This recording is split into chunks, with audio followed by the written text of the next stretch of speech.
ہمارا آئینہ ہے، کوئی بھی آ جائے وہ چمک جاتا ہے۔ ماشاء اللہ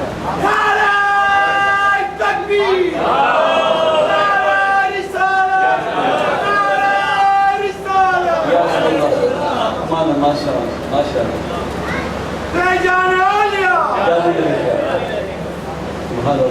اللہ۔ یہ علاقہ کون سا ہے؟ تھانہ کون سا رہتا ہے؟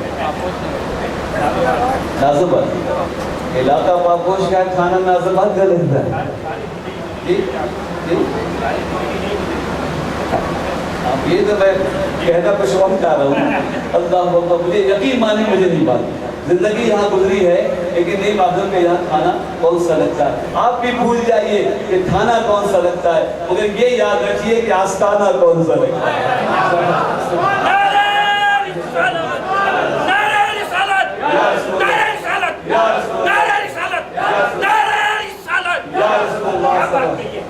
یہ بھول جائیے کہ تھانہ کون سا لگتا ہے، یہ یاد رکھیے کہ آستانہ کون سا لگتا ہے۔ اور جو اب تک بے آستانہ ہے اسے کہتا ہوں آستانے والے ہو جاؤ، آستانے والے ہو جاؤ۔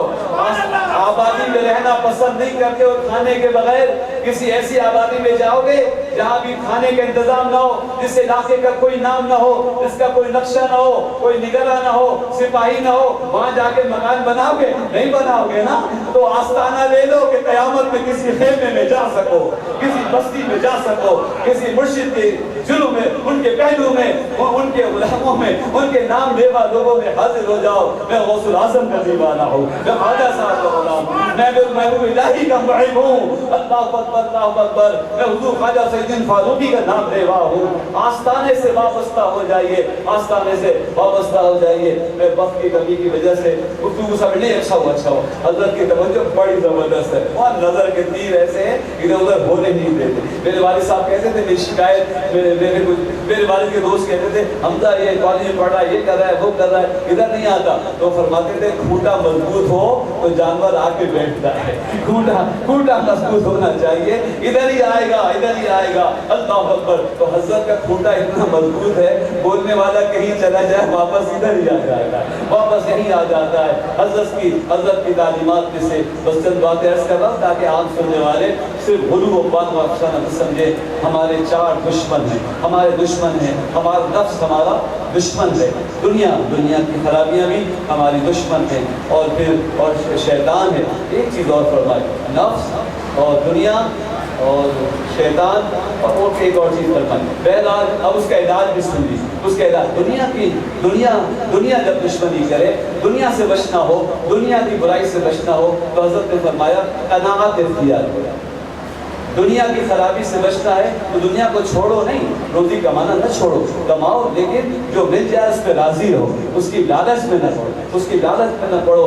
اور ہاں خلق کے لیے فرمایا، مخلوق میں بھی بڑی خرابیاں ہوتی ہیں، مخلوق کے درمیان اللہ وقت زیادہ رہنا تو اس کا علاج عزلت ہے، اس کا علاج تنہائی۔ دیکھیے کیسا یاد دلا، نفس کا علاج قناعت، دنیا کا علاج قناعت ہے، اور خلق میں گھل ملنے سے جو برائی پیدا ہوتی ہے اس کا علاج تنہائی ہے، اور نفس کا علاج اس کی مخالفت ہے، نفس کا علاج اس کی مخالفت ہے۔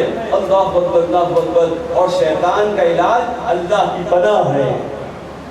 شیطان سے بچنا ہو، فاستعذ باللہ، یہ ساری باتیں قرآن سے ثابت ہیں۔ اللہ نے فرمایا کہ یہ شیطان اور اس کا لشکر ایسی جگہ سے تم پہ حملہ کرتا ہے کہ تم اسے دیکھ نہیں سکتے، اور اس سے بچنا چاہتے ہو تو میری پناہ میں آ جاؤ، وہ مجھے نہیں دیکھ سکتا ہے۔ فاستعذ باللہ۔ حضرت خواجہ صاحب نے فرمایا کہ یہ جو چار دشمن ہیں ان سے بچنے کے لیے دنیا کی لالچ، دنیا کی خرابی سے بچنا ہے تو قناعت اختیار کرو، قناعت اختیار کرو۔ اور حضرت نے ساری زندگی قناعت گزاری ہے، خوش پوش بھی تھے، خوش نوش بھی تھے، لیکن قناعت کے ساتھ تھے۔ سخاوت دوسروں کے لیے تھی، قناعت اپنے لیے تھی۔ اتنے مزادار تھے کہ اگر ایک امام مخالف تھا تو اپنے گھر میں اس وقت سما کا اہتمام نہیں کیا کہ مسجد سے قریب مکان ہم باہر سما کریں گے تو وہ سمجھے ناگوار بھی ہوگا، سمجھے گا بھی نہیں۔ اللہ اکبر اللہ اکبر۔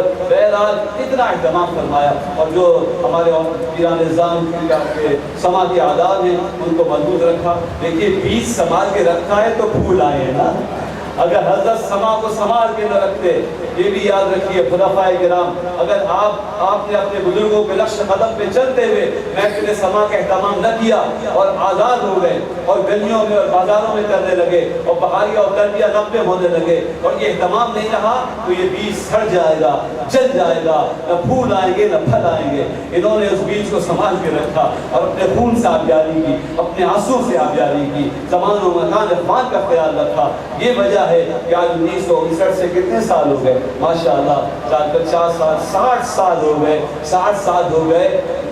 خزاں رسیدہ تو کیا ہوتا، درخت پہ بہار میں بہار آ رہی ہے، بہار میں بہار، یہاں سے آواز حرمین شریفین تک جا رہی ہے، کہاں سے کہاں تیری آواز مکے اور مدینے۔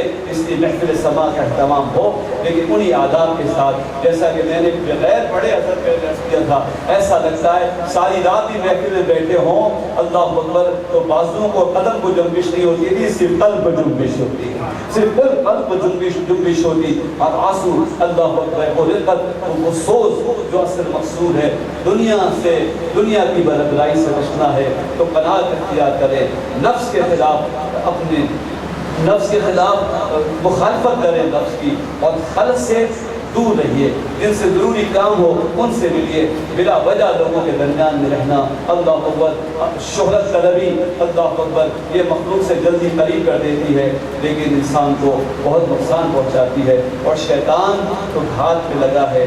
اور دیکھیے جب آپ اس طرف آئیں گے، نیکی کی طرف آئیں گے تو بے شک شیطان جو ہے آپ کو نشانہ بنائے گا، جو نماز کی طرف جا رہا ہوتا ہے، جو نیکی کی طرف جا رہا ہوتا ہے، شیطان کا لشکر اس کے پاس آتا ہے، جو شراب پی رہا ہے، جوا کھیل رہا ہے، تو کہتا ہے تم ٹھیک ہے، اپنی جگہ صحیح کر رہے ہو، آہستہ آہستہ پہنچ جاؤ گے اس مقام پہ جہاں میں چاہتا ہوں، لیکن جو نیکی کی طرف آتے ہیں ان کی طرف شیطان حملہ کرتا ہے۔ اس کے لیے اللہ سے پناہ لینی چاہیے، اللہ کی پناہ، اللہ